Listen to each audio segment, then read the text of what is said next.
to Unlatched Mind. My guest today is Ryan Michler. Ryan is the founder of the Order of a Man podcast and movement. What he's really doing, I mean, his platform is really about helping men, be better fathers, be better role models, better in their community, be better husbands. You know, I think in 2021, if you ask me, masculinity is under attack. We talk about that a little bit. His platform is really focused on giving men the tools they need to be better at all things in their lives. So, anyway, I've been following Ryan for a while. You know, it was an honor to have him on the podcast. I truly enjoyed the conversation. So with that, let's jump in. Ryan Michler. Ryan Michler, Order of a Man podcast and movement. What's up, dude? Thanks for joining me, man. Yeah, you bet. Thanks for the opportunity. I'm looking forward to our conversation. Yeah, man. I've been following you for a while. Not blowing sunshine here. I think what you're doing is timely. I really do.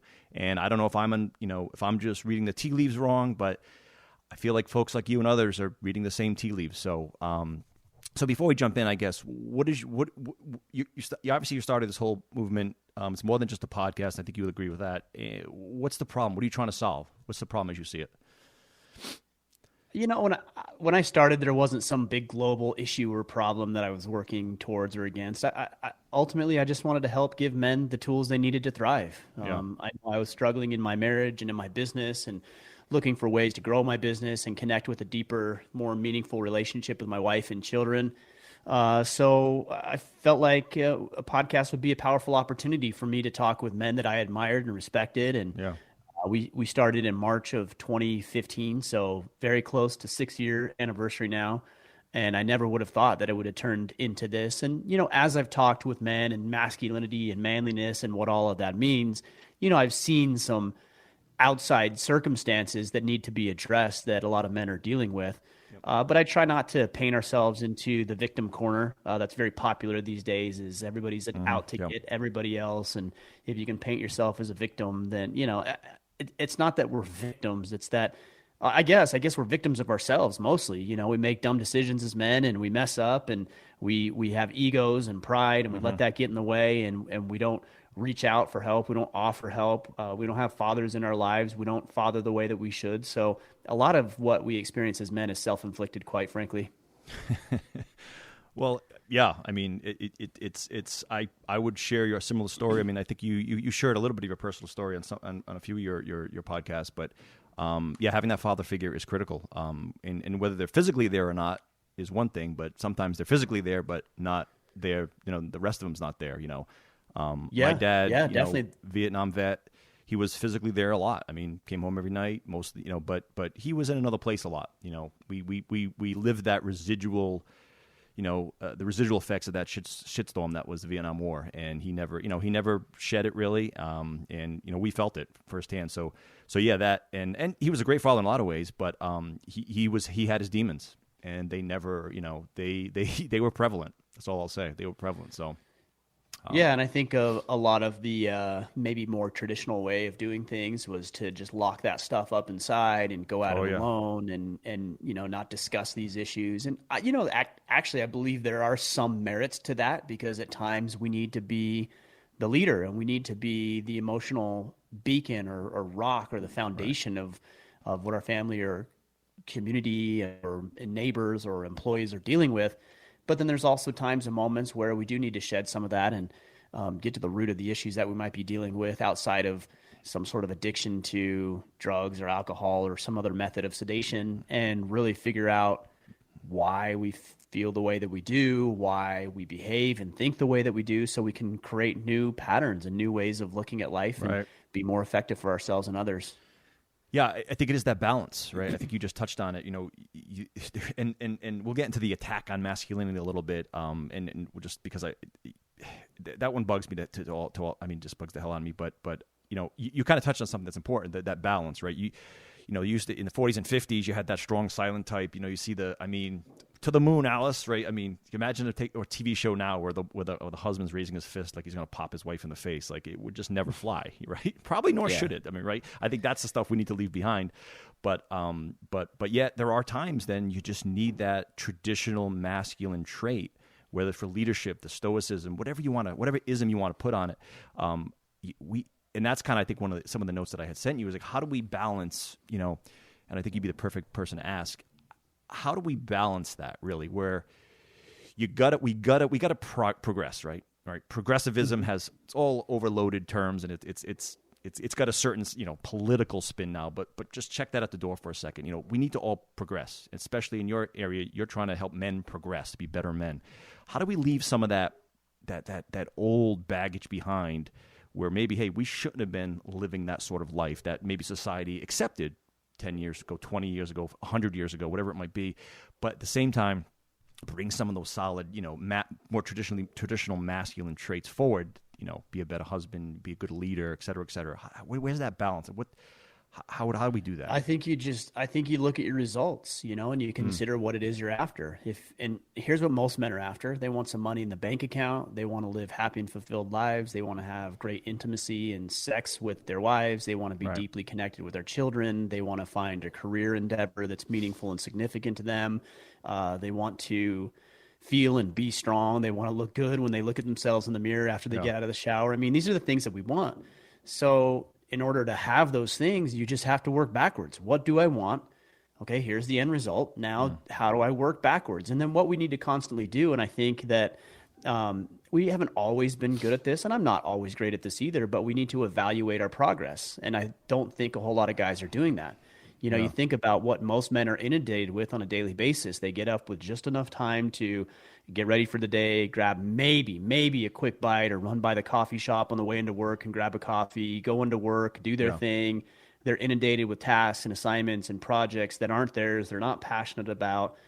They come home, they get bombarded by the kids and the wife, and that's not necessarily bad, but that's what happens. And then when the kids go to bed, him and his wife gets on the phone and they check out, or they watch a movie, and then they go to sleep with too little sleep, and they do it all over again. It's like, where in your day is there any amount of time to be thoughtful about whether or not you are producing the results that you want?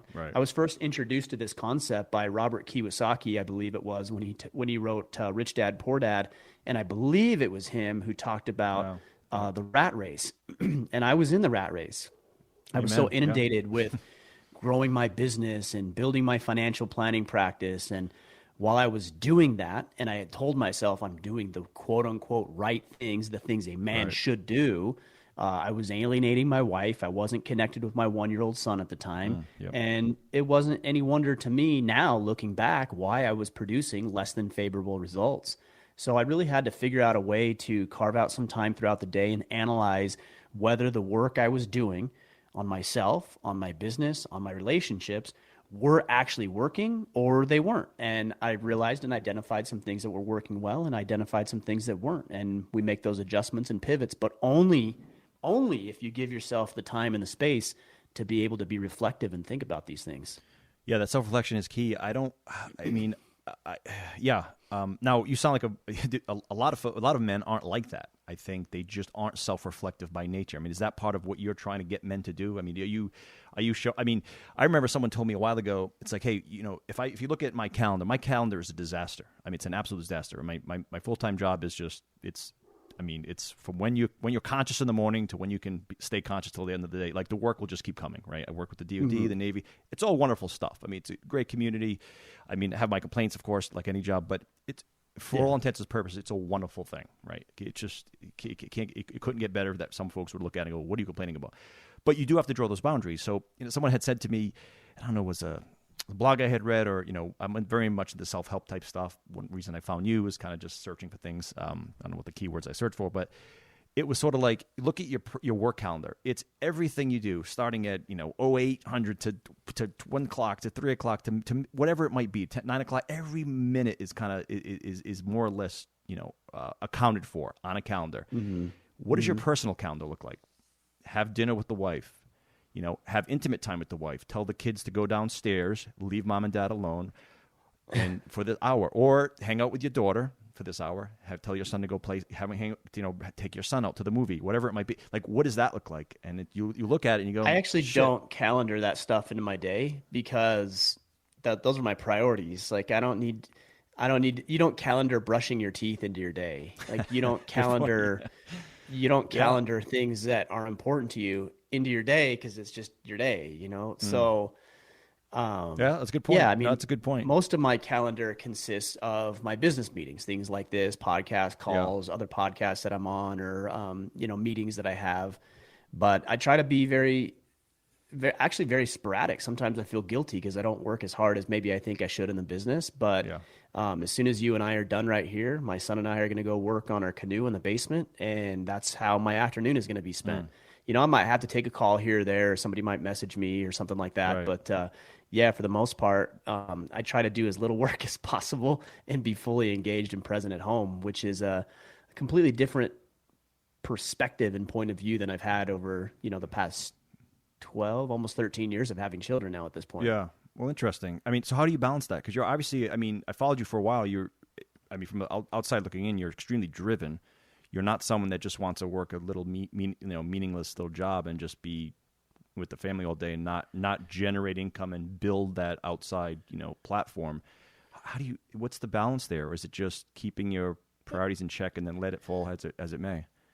Well, I think you're maybe working on a little bit of a false premise here in that in order to be driven, you have to be career driven. Like, I'm just as motivated and ambitious and driven with my family. I have family goals and aspirations that I want to accomplish with them and go on vacations and connect and spend time with them. So, it is very easy for men to believe that if we're doing it right, we're driven, we're ambitious, we're motivated, but it all seems to be centered around career and money. Yep. And certainly that's important. That's how we put a roof over the head and food on the table and have the experiences. Certainly that's a priority. But I found that the more that I can be present and engage with my family, then the other stuff takes care of itself because I'm focused on only the work that is producing the results. If I have 12 hours a day that I can be in the business and I've got 12 hours to fill, well, I'm going to find things to do, whether they're productive or not, for 12 hours of my day. Right. If, on the other hand, I think to myself, I've got 5 hours and I've got to crank this out in 5 hours because at 5 hours, I'm going to go spend time with my family, do a tea party with my daughter, build a canoe with my son, whatever it is we're doing, then I've just shortened my work window. And now I'm forced to choose what are the most productive activities that I can do. And this is completely counter to the way a lot of people view work and life. And we're inundated with the Insta gurus and celebs who are telling you to hustle and grind 24/7. And I'm like, that sounds miserable. Right. Yeah, that is. I want to do something with focused, concerted effort for a short period of time so that I can go do something else focused and concerted for a short period of time. So, it is a balance. It's hard to find the happy medium, but let's look at what the act of balancing is anyways. So what most people think is that what we're dancing around here is the term work-life balance, right? Everybody talks about that. What's the work-life balance? And when they say it, the way that they say it and the way that I know a lot of people view it is that once you find the perfect percentage, maybe it's 50-50, maybe it's 80-20 or 60-40, but whatever that perfect percentage is, once you find it and establish it, then everything's going to take care of itself. But that's not what balance actually is. So let's take surfing or snowboarding. And you catch this wave, right? And you stand up and you jump on your board with your feet. And then you have friction, right? You have the wave and it's moving and it's rolling and it's going left and it's going right and it's doing different things. And then what is your body doing as the wave is moving? You're making micro adjustments. You're shifting your weight forward, backwards, moving your left foot back, right foot forward, et cetera, et cetera. You're making thousands and thousands of micro adjustments almost instantaneously. Continually. And that's what keeps you balanced on the board. So you ride the wave and then you do it over again. That's how I look at life and this idea, this concept of work-life balance. Sometimes I'm going to have to work my ass off because that's what the business requires. And other times I get to take it a little bit easy and throttle back and spend more time with the family, or one of my children might be dealing with something difficult. And so, I'm not going to do a podcast that day. I'm going to spend time with them, or my wife wants to take the kids down to Portland. And so we're going to go down there and do that for the day. it's just micro adjustments along the way. There is no homeostasis where once you find it, Right. everything's perfect. It's constant balancing and adjusting. Right, right. Yeah, I heard someone had referred to it as stop saying work-life balance. Just call it life. Sometimes in life you're working on your Yeah. business. Sometimes you're working on your family. Sometimes you're working on you. I mean, just it's called life, Sure. right? So yeah, I like Right. that analogy, that surfing analogy. You don't just adjust once in these discrete Right. I patterns. mean, and how wait. long would you last on that wave? You'd crash and wipe out and get immediately. pumped. Yeah, you'd bite it immediately. Yeah. Interesting. Now, what would you say to men listening to you? Like, well, Ryan, I mean, on a Friday, you're just going to stop at noon and build a canoe with your son. Well, that must be nice. I'm on the job site all day. I can't leave. Like, what do you mean? I work 8, 9, It 10 is hours, nice. and then I mean, that's a phrase I hear occasionally, like, "Oh, it must be nice to do this and that." Right, Yeah, right. it is nice, but I've created it. It's not like this just kind of happened because I used to be that guy who I didn't take any weekends off, and I was working late at night. I was Right. working Saturdays and Sundays, and sometimes we just have to put in the grind, especially when we're younger. I'm getting older now, so we've done a lot of work up to this point to get me to this stage. But again, that comes back to, is the work that you're doing actually moving the needle? Is it like, if you go in, let's say you're a construction worker, yeah, and if you believe that your job is to physically build a house, and that's how you view success, then you will, for the rest of your life, swing a hammer for the rest of your life until your body says no more. Right. Because that's how you view success. If, on the other hand, you're a construction worker, a contractor, and you don't view success as building a house, but you view success as having houses built, then maybe you start thinking about, okay, well, I'm a contractor, so maybe I'm doing tile work. Well, can I hire my first employee? And what would that look like? Could we double up on our efforts, or could he take this over? Or could I maybe even cherry pick the jobs I'm going to do and sub those out to somebody else? So now you're going to be more reflective because you've changed what your definition of success is, and you open yourself up to opportunities. Look, I know what it's like to take pride in doing the work yourself. But if that is your mentality, then you will always do it yourself, and you will never have time for anything else. I did the same thing when we started this organization. I did the same thing when we started I called it a mastermind at the time. It's a brotherhood now because we've got so many men in there. And I felt like I had to do it all. And I had zero time or energy to do anything else. And I realized, well, I've got dozens, hundreds now of men that actually could step up in my place and do just as good, if not better, in some instances than me. Right. So these guys come in, we give them opportunities to lead and to host conversations, and then that frees up my time to build a canoe or spend time with a family or do these other engagements that I'm excited about. Right. And frankly, you're doing everyone else, more of justice because the organizations are going to thrive more because you're not the single point of failure, and you're enabling other folks. You're being more of a leader instead of a doer. I think ego gets in the way of that, does it not? Because I felt that my whole life. course. It's like slowly just trying not to be the hero. Because look at me, I did it. How about you enable others to do it? And then you kind of almost become a cheerleader of those folks. And it's really better for all if you can check the ego at the door. And I think it gets easier as you get older. But for me, in the 20s, 30s, that was hard. 40s now, it's easier. But I reflectively can look back and go, man, to look at someone and I know I could have done that and I enabled them to do it, and then to say, man, awesome job. You killed it. Fantastic. That's hard. It's the right thing to do, but it's hard. But the ego it's a sneaky one, is it not? Yeah, it's definitely ego. One thing I hear a lot is, well, like nobody can do it as good as I can. Well, again, that's ego. Yeah, exactly. And also you're lying to yourself. Like that's a lie. You're telling me that you can't find another individual out there who's just as good, if not better than you are at a thing. That's ridiculous. Right. Then And so if you tell yourself, oh, I can't find good help. Oh, I can't. Then of course you're going to sabotage yourself even subconsciously to not find good help and think that you always need to be the one swinging the proverbial hammer. You don't need to be that. And you shouldn't be that. You should be teaching people how to swing the hammer so that they learn. You magnify your time and your efforts. You free it up to do other things. You add value and opportunity to other people's lives, and you make a hell of a lot more money in a fulfilled life. That's for sure. Yeah. No, that's the way to grow as a human, I think, and as a business. It's no doubt about it. But yeah, you got to overcome that ego thing. That's why leadership is such an important topic. And I know folks that view leadership as, oh, you didn't want to do it yourself, and you just want to make other people do it, and you you take a back seat and just kind of watch everything happen. Like, no, that's not what true leadership is. True leadership is, that's how you grow anything. Truly, you're a leader to your. Some people want to do that. Oh yeah. And I think it's like bad managers, bad anyone that's not hands on keyboard or swinging the proverbial hammer, to use your words.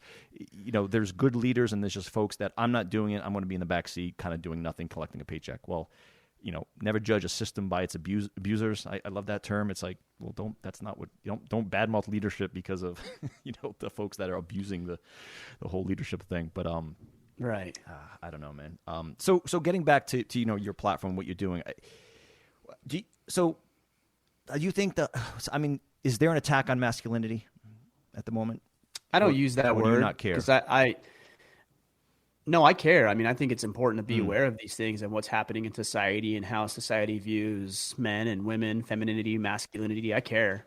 I'm just hesitant to use that word because words have meaning. Yeah. And I don't feel like I'm a victim. I feel like I have tremendous opportunity. I feel like the biggest risk is not how society views me, but how I view myself and the work that I'm willing to do on myself.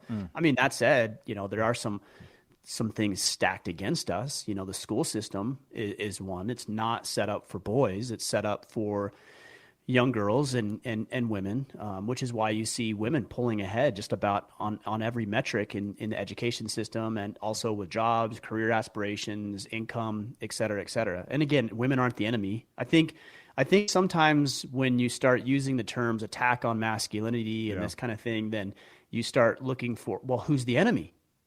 Right, who's doing the attacking? And a lot of the time, right, who's doing it, right? And so a lot of the times I've seen a lot of these like men's movements where they think, oh, well, it's women. Women are the enemy. No, they're not the enemy. We actually should be working together. That's the goal. So yeah, I think there's some things that are stacked against us. I look at the family court system. I look at the way that society, I should say pop culture, tends to view masculinity. In my book, I wrote something about this. I was talking about the way that I think society views men in a lot of instances, that it's a lot like you go into a building or a hotel and you see that little red box on the wall and it says, in case of emergency, break here. And so you break it and you get the hose with the hammer or the axe.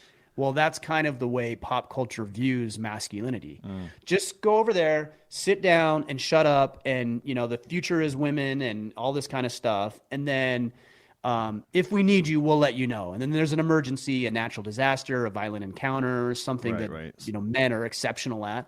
And they break the glass and they say, okay, come out. You're welcome to come out. Help us, help us, help us. And then we help. And they're like, okay, good. Problem solved. Go away now. Go away now.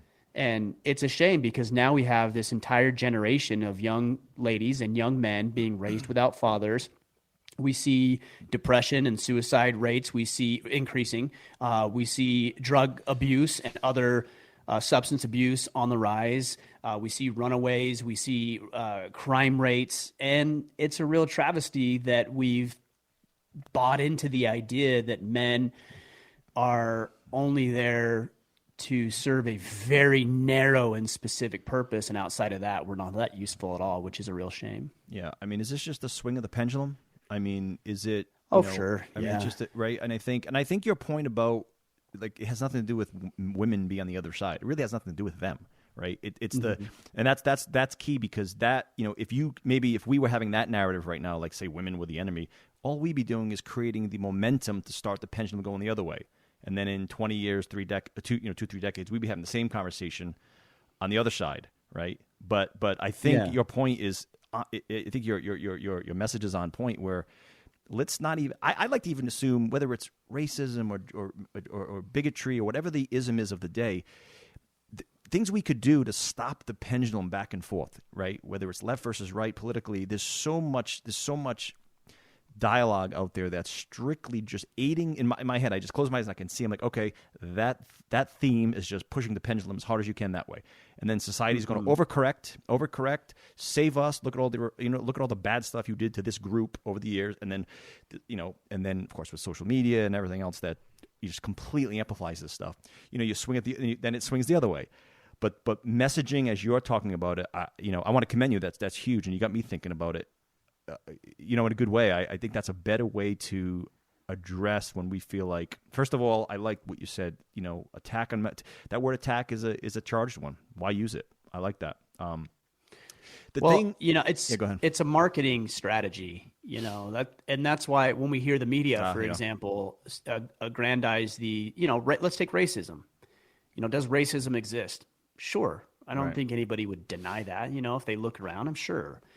Is it as widespread? Is it as systematic? Is it as large as it's made out to be? No, I don't think so. But if we can paint it that way, and when I say we, I'm talking about the media. If the media can paint it that way, then we got to listen. Oh, what? And so they create these problems so that people will tune in. And we do that as marketers. I'm a marketer too because I have a business. Leads, right? So we do this as marketers. We just have to be careful. But here's the real issue. The real issue is that we live in a pretty good time. I mean, the absolute best time to be alive in the history of human civilization. Yep. Access to healthcare, our lifespans, poverty and wealth. We live in the most incredible technological advancement, the most incredible time that you could ever imagine. And because we don't actually have any real issues, we make up dumb shit to worry about so we feel useful. Yep. But there's a better way to feel useful, and that's to actually engage in meaningful challenge. So a lot of guys will say things like, or allude to the fact that if only my problems would go away, if only I didn't have any problems. That's why the lottery is so big, right? If I win the lottery, all my problems will be solved. No, what you actually should be doing instead of worrying about your problems going away is elevating your problems. Like, for example, 8, 9, 10 years ago, I was really worried about how I was going to make the mortgage payment. That was a problem, right? So that consumed me. And that's part of the reason why I had to put in so much work and so much effort so I could make the bills and work multiple jobs and do what I needed to do to be able to make the mortgage payment. Well, now we're in a blessed, fortunate position where that's not an issue. That's not a problem anymore. But I have better problems to worry about. First world problems, things that, like how am I going to employ 10 people and help them pay their mortgages? That's a significantly better problem to have. Right. So I think if we focus less on how do I get rid of my problems and more about how do I elevate my problems, as long as they're meaningful and significant, I think we would stop worrying about some of this dumb, idiotic, non-important, trivial nonsense that the media and other entities get us all riled up about. Right. And the word problem too, I think there's a quote unquote problem with the word problem. Why even look at things that you encounter throughout your day and your life as problems? Okay, got a flat tire. Well, that was just happened. You fix it, you go on. I have to work hard today because it's going to be a long day. We got a lot of crap going on at work. That's not a problem. That's your day. Like if you look at all these things as just part of problem solution, and you stop thinking about, well, if I just didn't have this thing, then I would be. No, you have that thing. Learn from it. Adjust. Maybe if you don't want it again, maybe the things you do to not have that thing again. But I look at that. I mean, like you're growing, you're learning from things that are occurring. And if you even just don't look at them as problems, I had this conversation with my wife even last week, a couple weeks ago now, but it was like, if all these things that we just encounter, and I credit the Harvard Business Review they wrote a book a while ago called The Business Cycle. I read it, man, it must have been 30 years ago now, 20 years ago, whatever it was. And it really was like, basically most businesses fail because they don't plan for failure the proper way. Everyone says, you can fail a little bit, and then most of them just give up. When they have that first horrible quarter or whatever it is, they can't recover. And it's not even really a planning thing as it is more of a mindset where if you just said, I'm going to start a business and in 10 years I have a goal of being at some spot, there's going to be some really, really, really, really hard times and good times. If you just let that kind of do this, and as long as the net trend is positive, you're crushing it, right? Don't let it's investing, right? The same, you see all these curves, right?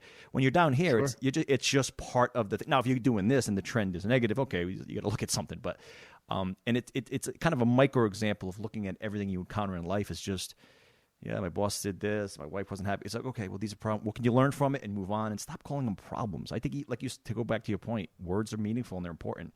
Maybe call them, I don't know what the word would be, but problem has such a negative tone. Challenges. Challenge, right, right. And challenges. I personally don't like. I don't mind the word problems. Because I look at it like this. I look at it as, take for example in school, you have a math problem. Do you just sit there and stare at it and not do anything with it? No, you solve it. Like you figure out the variables and you figure out the equation and you use some critical thinking and then you solve it and then you move on and then you have a better problem to solve. So problems are there to be solved. Like that's why they exist. Right. And it's your job to solve them.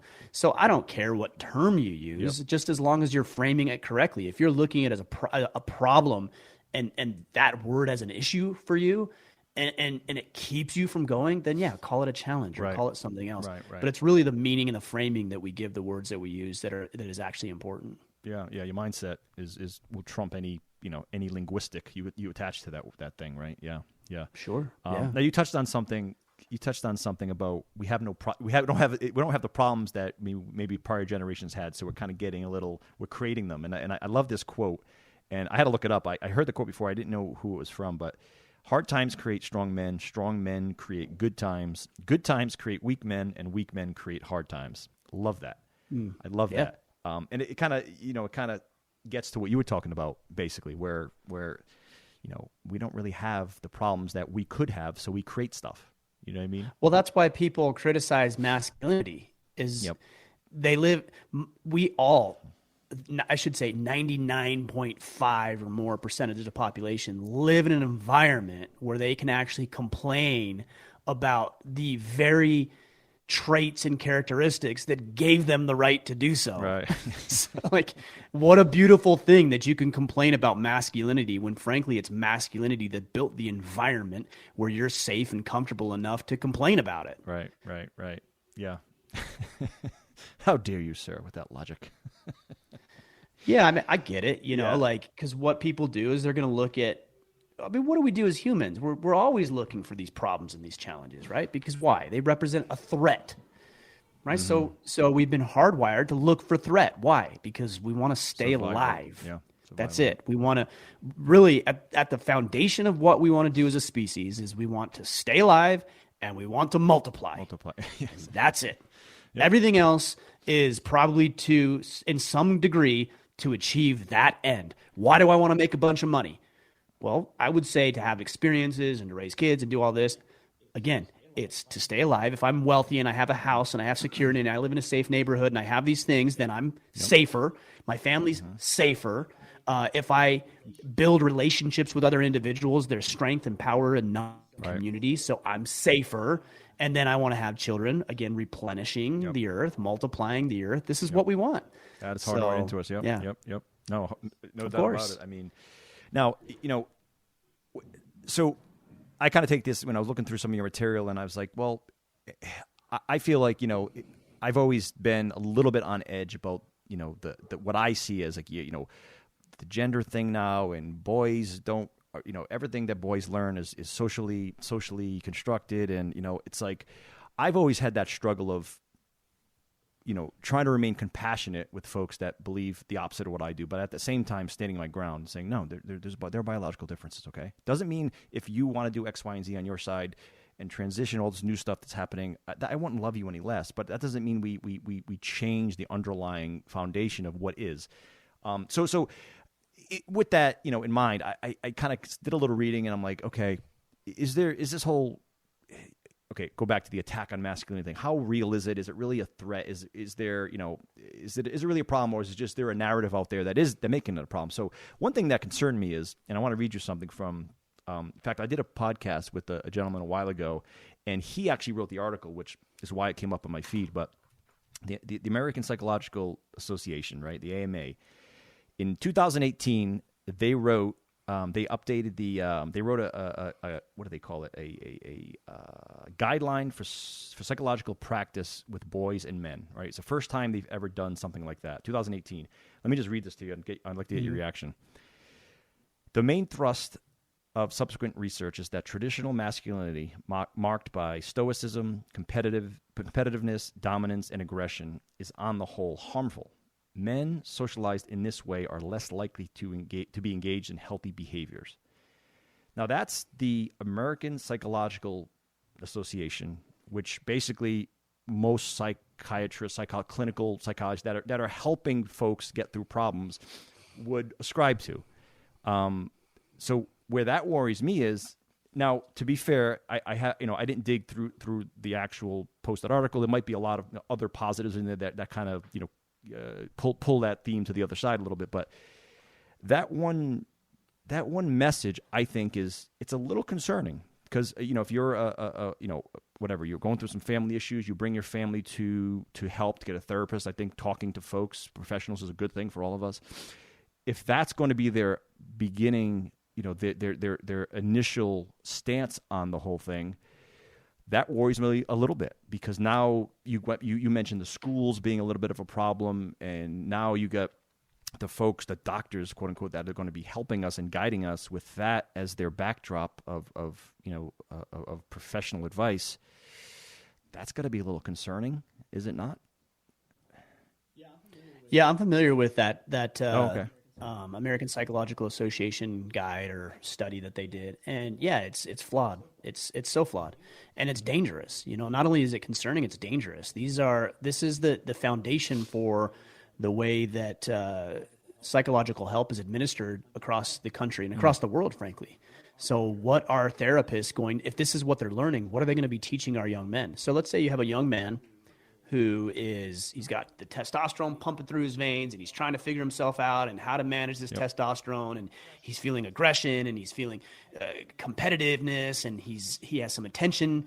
I won't say issues, but he can't maintain focus as well as maybe a young woman would be able to at his same age. And so all of a sudden, just inherently, he's wrong. And so what do? We either go to therapy and tell him why all the things that he's doing is wrong, so he feels shitty about who he is as an inherent male, or we medicate him, right? So we got to, there's something wrong with this kid.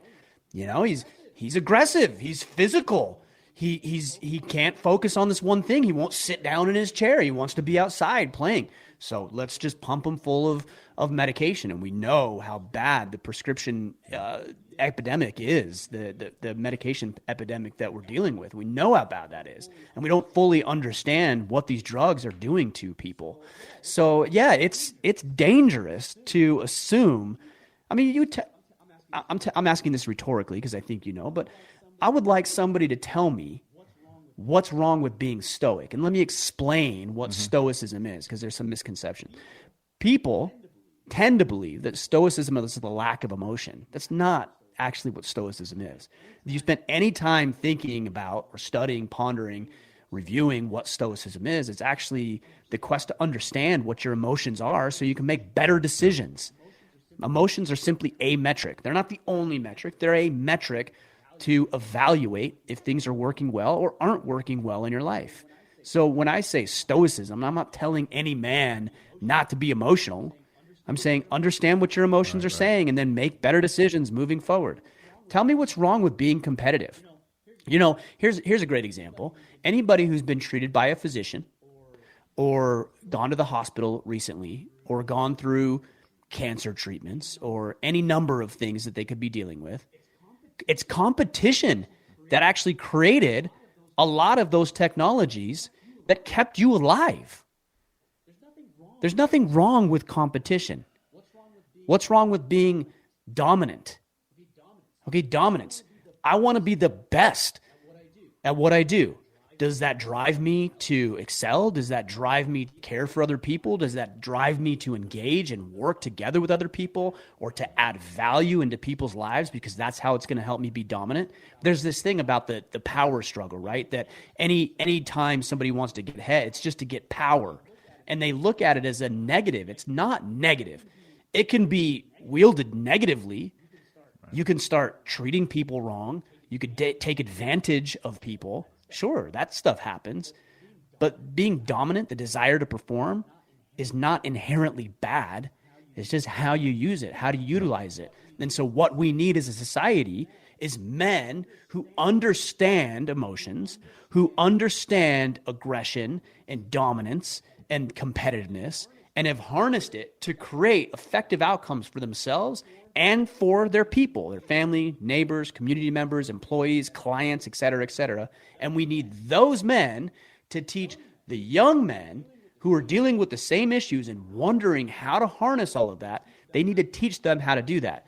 But if you don't allow that to happen, then what we have is we have a civilization of Lord of the Flies happening, where all the boys are like running around and nobody's instructing them in how to harness all of that. And then that's obviously going to create some horrific ramifications. If you look at the profiles of these young boys who have perpetuated and committed these horrible atrocities with mass shootings, an overwhelming majority of them have a lack of a father figure in their life who's coaching them, instructing them, guiding them, disciplining them, and teaching them how to harness their masculinity. Yeah, man. There's nothing I can critique about what you just said. I think it was awesome. Seriously, you touched on the medication thing. I think a lot of the mass shootings, a lot of folks are on medication. I think, and I don't know that for sure, but I think a lot of those, right, because because society has said there's something wrong with them. Yeah. And maybe, look, I'm not going to say there isn't mental issues. Certainly, there's people with mental instabilities and issues that need to be dealt with and addressed. But not every little variant in attention span means that somebody is, ill or mentally unstable. Yeah, totally with you. I mean, I just think it takes, like you said earlier, I mean, if it bleeds, it leads is sort of, and I guess, and I like to believe a lot of these policies and whatnot are they start from a foundation of compassion, concern, and then they sort of go off the rails a little bit. I want to think that I don't usually subscribe to the whatever, some left wing or right wing thing, and it's an organized coup against the other side, and we want to turn all genders to just be neutral, and there's no masculinity anymore. I don't want to think that, but in these cases where what we just talked about, I think we need to call out and continue to call out, like you just articulated, when there's major holes in some of these premises and some of these doctrines, if you will, or guidelines, and it's going to be, in a lot of ways, it will serve as the foundation for young folks and young men, especially boys that may be seeing these therapists. It's sort of like their foundation, and obviously, a father figure in the home could solve all of that, right? It's like, okay, okay, like, because I always say, and I think you described this as well, whatever society's doing, the government, the president, he might be a super left-winger, might be a super right-winger. Does it really affect my life that much? It really doesn't. If inside my four walls, they can stay out, let me do my thing in my four walls, and with a solid foundation, I think that can trump most things, most things. I really do think that, once they get out there, I think the policies of the day and the social mantras of the day, I think matter a lot less if what you have in your four walls is solid. But it's hard because going back to what you said when we started this discussion is that's where we all need to be better. I'll put myself in that camp where, if I'm waking up at 5 a.m., leaving, getting to the office before the sun comes up, coming home stressed after the sun comes down, having a few drinks, passing out, that's not healthy. Right. I found myself now. I don't. That's not my normal day to day. I don't subscribe to that. But I find myself. I found myself in that rat race a little bit. That feeling. It's like, this is on a road to nowhere. So, and then if you start down that path, what you're building within your four walls no longer is solid. So then you need what's outside the four walls to help and do the right thing. And I don't trust that at all. I just don't. Because these guidelines, for example, are just one example of that. Well, nobody can, I should say it this way. Nobody should do a better job with managing your life than yourself, and it's a shame that other people, they do, and other people need other people because they won't, most likely it's won't, or in some cases they can't do it for themselves. I do believe that political decisions impact us personally, and we need to be aware of those things, and we need to combat against the things that are an issue. I do believe that. But I think there certainly the emphasis needs to be placed on managing your own space before you worry about managing others. Yeah. Your thoughts on U.S. citizens serving a year or two mandatory service? And I've heard that proposed, off the cuff, and I don't think it's a good idea. Like, why would I want people who don't want to be there or aren't qualified to be there to serve and defend and protect our way of life? Like, I'm not interested in that. I think having a volunteer fighting force is, well, it's created the best military fighting force that we've ever known, and it's created a lot of the prosperity that we are capable of enjoying today. So I'd rather focus on raising sons and daughters who understand the history, the accurate history of our nation, who believe in the core values. And look, I know we haven't always lived up to our core values and founding documents, but those are the documents that pave the way for the society in which we've created today. So I want young sons and daughters who understand the power of this country, who understand the power of the founding documents that have established our way of life, and will willingly and voluntarily fight to defend it. But yeah, if we run around and we begin, even more so than we already are, to perpetuate the idea that America is inherently evil and the founding fathers were horrible men and you should be ashamed of your history, and then yeah, it's obvious that we're going to have less people who want to stand up and fight for the ideals that they've been taught incorrectly, inaccurately. Right. So it's a real danger. And that's why I have an increasingly difficult time with the public school system. And it's part of the reason that we homeschool our children, because I don't want them to be indoctrinated to these false ideals and this horrible way of looking at our nation's great history. And I'm not whitewashing any of what's happened. We've done horrible things. We've made horrible mistakes, but we're on the path to improving and fixing those things. And it's our founding fathers and the founding documents that have led the way for us to be able to rectify some of these situations. Right. Yeah, going back to, But that's good. Right. That's worth fighting for. Right. And it's those folks, their ability to say, to disparage the founding fathers, their ability to say that and not getting locked up because of the founding fathers, right? Because the founding fathers sacrificed everything to help move the needle in that direction. The hypocrisy there is sometimes mind-boggling, but it is what it is. I mean, So we got about 10, 15 minutes here left. 10 minutes left. Tell me more about your platform. I know you got more than just a podcast. So why do you need, so every man listening, why do they need you? Why do they need to jump on board? Look, I'm not going to sell what we do. I mean, if guys feel like they need some improvement and need to figure out some tools and strategies to enhance their life, occasionally I will get emails like, why should I listen? And look here, I'm not here to sell you. Like if you feel like you want to improve and get better in your life and connect with your kids and connect with your wife and get in shape and make more money, then maybe we have some tools that you'd be able to utilize. And that's what I'm trying to do. But I'm not here to convince you. I'm not here to tell you your way is right or wrong. I'm just here to tell you that here's some things I've tried in my life. Here's some things that my guests, which I've interviewed now, just about 320 highly successful men. Here's what we've done. We've created the platform where hundreds, if not thousands of men are all now banding together and working together and holding each other accountable. So if you feel like you want to improve your life and you want to get better and you want some camaraderie and brotherhood and accountability, then maybe we have what might help on that path. But I'm always very cautious of trying to convince somebody they need to do it a certain way, because I'm just not arrogant enough to believe that my way is right and true and the only way to go about doing things. Humility, usually the way to go. But you're. I try to be. I'm not always, but I do try to be humble. I think we're very similar. I mean, humility is important, but you need to be confident yet humble, right? And some days you're going to fail at everything. It's just always trying to be better and be self-reflective and call yourself on your own bullshit. Honestly, if we could call ourselves on our own bullshit more, I think we'd all be better people. And I just talking to you a little bit here, I think you're one of those people, because there's a lot of bullshit in all of us. I mean, men are particularly bullshitters sometimes. Of course.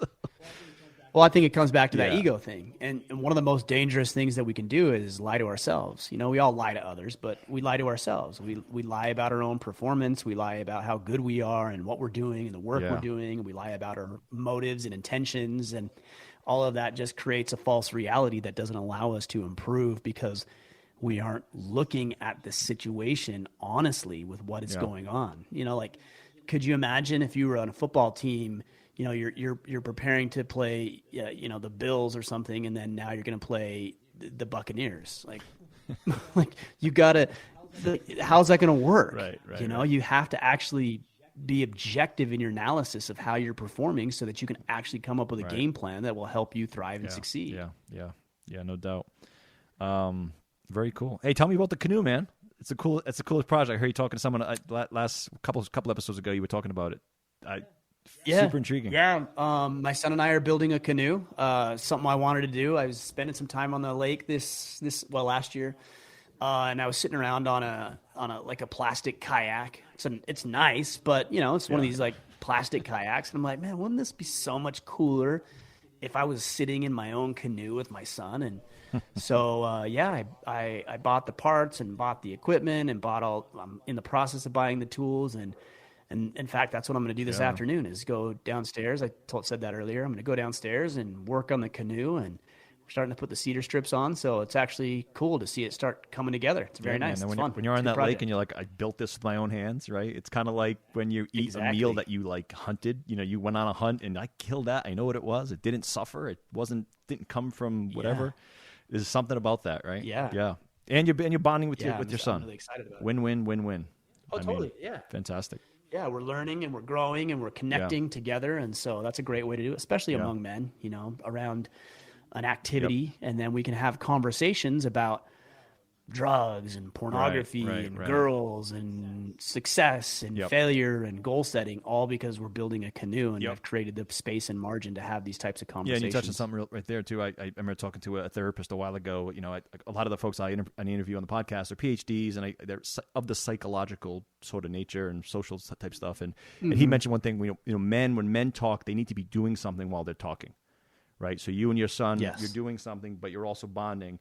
If you're just sitting here talking, obviously we're doing that, but this is a different platform. But if you're just sitting there talking to your son, okay, I need to talk to your son about X, Y, and Z. It doesn't really work. Like we don't like that. Like I don't. I know I don't. And so it totally resonates. Women could just sit there and the whole point is talking, and that's the point, and they do it so well. Men, it's like, dude, could we just build, like, just do something? That's why even having a beer, you know. I think generally. Yeah, I think the difference is, I'm just speaking in generalities here. I think women are relational and men are more confrontational. So in order to form a bond with another man, there needs to be a common objective that we confront or a common enemy that we confront. So when men work together, it's shoulder to shoulder, right? When women work together, it's face to face. Relational, shoulder to shoulder for men, facing out, confrontational. I think that's one of the big differences between men and women generally. I know some confrontational women, and I know some relational men. Sure. It isn't universal, but generally speaking, I think I like that, shoulder to shoulder versus facing. That's a neat little visual. It's how we work. That's why, you know, when guys get together, what do? We always find something to compete against, right? Even though, like you just said, having a beer. Yeah, you maybe gonna have a beer, but then you're gonna turn something into a contest. Who can drink the most beers, or you know, who can swim across the pool the fastest, or whatever. We create the dumbest little competitions because we like to confront those obstacles. Right. Even some visual popped in my head though. Even when you're having a beer with a guy, you usually sit at a bar, so you're, to your analogy, you're shoulder to shoulder. You're not facing each other. Right, shoulder to shoulder. And what are you doing? You're watching the game, which is by definition confrontation. Yeah, interesting. Well, Ryan, this was awesome, man. I appreciate the conversation, and I appreciate your time. I know you're super busy. Dude, have fun with that canoe. Enjoy the time with your son. I think you're doing amazing stuff, man. Keep up. You know, I love people like you. No, I'm not blowing sunshine up your butt here. So just keep it up, and I wish you the best, man. Thanks so much for your time. All right, thanks, Vinny. Appreciate the opportunity. Absolutely. Great conversation. Agreed. Appreciate it. Thanks, dude.